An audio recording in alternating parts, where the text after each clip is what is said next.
अस्सलाम वालेकुम व्यूअर्स, कैसे हैं आप सब। Welcome back to my channel. उम्मीद करती हूँ कि आप सब ठीक ठाक होंगे और बिल्कुल खैरियत से होंगे। आज मैं आपके साथ जो रेसिपी शेयर करने जा रही हूँ वो है होममेड रबड़ी दूध की रेसिपी आज मैं आपके साथ शेयर करूँगी। रेसिपी स्टार्ट करने से पहले एक दफ़ा रेसिपी का प्री लुक ले लेते हैं।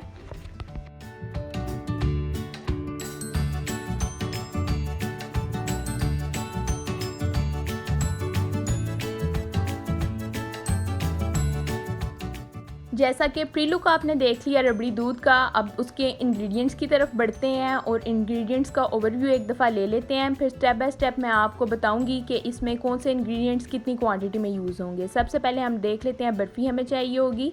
नेक्स्ट हमें चाहिए होगा कॉर्नफ्लावर लिया है मैंने 2 टेबल स्पून। इसके बाद तो मलंगा है, वो भी मैंने 2 टेबल स्पून लिया है, सेम क्वान्टिटी। इसके बाद पिस्ता और बादाम है, ये हस्बे ज़रूरत जितने आपको अच्छे लगें। अगर आप पसंद करते हैं तो ज़्यादा डालें, अगर नहीं पसंद करते तो इसकी क्वांटिटी कम भी आप कर सकते हैं। इसके अलावा शुगर है मेरे पास 4 टेबल स्पून और बर्फ़ी है मेरे पास। ठीक है, ये सब ओवरव्यू था इंग्रेडिएंट्स का। रबड़ी दूध बनाने के लिए ये इंग्रेडिएंट्स हमें दरकार हैं। आज की रेसिपी हम लोग स्टार्ट करते हैं। इसके अलावा हमें दूध की भी ज़रूरत थी, वो अभी मैं आपको बताती हूँ कि 2 लीटर मैंने ले लिया है मिल्क।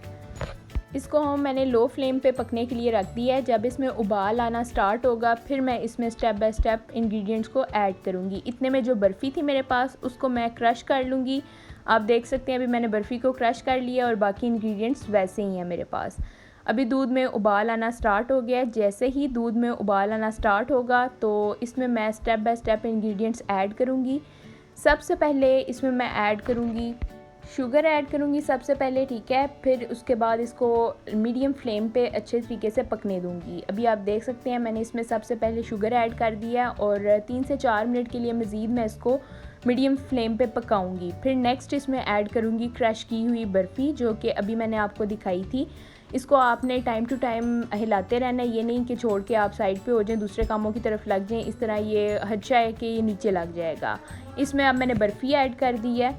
बर्फ़ी ऐड करने के बाद तकरीबन 10 से 15 मिनट के लिए मैं इसको लो फ्लेम पे पकाऊंगी। पहले मीडियम था मेरा, जब तक उबाल नहीं था आया तब तक मैंने फ्लेम को मीडियम रखा। अब मैंने फ्लेम को बिल्कुल लो कर दिया और बर्फ़ी को डाल के अच्छे तरीके से मिक्स कर लिया और इसको मैं हल्के हाथों से हिलाती रहूँगी और इसको पकने के लिए रख दूँगी। ठीक है, साथ साथ आपने इसको हिलाते रहना है, हिलाएंगे नहीं तो फ्लेवर में डिफरेंस आएगा। ठीक है, अभी आप देख सकते हैं अभी ये कलर वाइट है, ये स्किन हो जाएगा थोड़ी देर में। अभी मैंने पकाया है इसको, अभी आप देख सकते हैं इसका कलर थोड़ा सा स्किन हो गया है। जैसे ही कलर ये चेंज करे इसमें मैं तो मलंगा ऐड कर दूँगी, ये भी साथ साथ राइज़ होता रहेगा। 2 तरीके होते हैं, आप रबड़ी दूध बनाने के बाद तो मलंगे को सेपरेट भिगो दो और वैसे भी ऐड कर सकते हैं और ऐसे भी ऐड कर सकते हैं। मुझे ये ज़्यादा प्रेफरेबल लगता है, साथ ही पक जाता है, तो मैं इसको ऐसे ऐड कर देती हूँ। ठीक है, इसको मैंने ऐड कर दिया और अच्छी तरीके से मिक्स किया है और अब मैं इसको टाइम टू टाइम हिलाती रहूँगी। दूसरे साइड पे मैंने हाफ़ कप ना मिल्क ले लिया था सेपरेट, नीम गरम। ठीक है, अभी मैंने पिस्ता और बादाम भी क्रश करके रख लिया है और 2 टेबल स्पून कॉर्नफ्लावर था, वो मैंने हाफ़ कप मिल्क में ना ऐड करके इसको अच्छे तरीके से मिक्स कर लिया है। ये क्यों ऐड किया है, ये थिकनेस के लिए। रबड़ी दूध की जो थिकनेस होती है ना वो कॉर्नफ्लावर से आती है, तो इसके लिए मैंने थोड़ा सा कॉर्नफ्लावर ऐड कर दिया। नीम गर्म दूध में, तेज़ गर्म में नहीं आपने ऐड करना, नीम गर्म में ऐड करके आप इसको अच्छे तरीके से मिक्स करें, कोई भी गुठली नहीं रहनी चाहिए। और अब हम जब थिक हो गया थोड़ा सा, ये स्किन कलर इसने चेंज कर लिया अपना, 10 से 15 मिनट के लिए मैंने इसको पकाया है। जब इसने अपना कलर चेंज कर लिया अब मैं इसमें थोड़ा थोड़ा करके वो टेक्सचर ऐड करूँगी जो कि कॉर्नफ्लावर वाला टेक्सचर था। अभी आप देख सकते हैं इसका कलर स्किन हो गया। कॉर्नफ्लावर का टेक्सचर ऐड करने से पहले मैं थोड़े से पिस्ते और बादाम भी ऐड कर दूंगी, क्योंकि दूध में इसकी खुशबू अच्छी सी हो जाती है। तो आप चाहें तो स्टार्टिंग में भी ऐड कर सकते हैं जब तो मलंगा डालें, या चीनी जब ऐड करें, और अगर बाद में ऐड करना चाहें जैसे मैंने अभी ऐड किया तो आप वैसे भी कर सकते हैं। ये दोनों जो मेथड्स हैं ना ये प्रेफरेबल हैं। अभी आप देख सकते हैं ये पक रहा है, ये लो फ्लेम पे है और अब मैं इसमें ऐड करूँगी जो टेक्सचर था कॉर्नफ्लावर वाला, थोड़ा सा ऐड करके इसको मिक्स करूँगी। फिर चेक करूँगी कि ये थिक कितना हुआ है, अभी पतला है, अभी इतना थिक नहीं हुआ। फिर मैं थोड़ा और टेक्सचर ऐड करूँगी। हाफ़ कप मिल्क में ना मैंने 2 टेबल स्पून कॉर्नफ्लावर ऐड किया था। ये क्वांटिटी मैं आपको बता रही हूँ 2 लीटर दूध के लिए। ठीक है, जब आप 2 लीटर दूध का बनाएं तो इतनी क्वांटिटी आपने ऐड करनी है।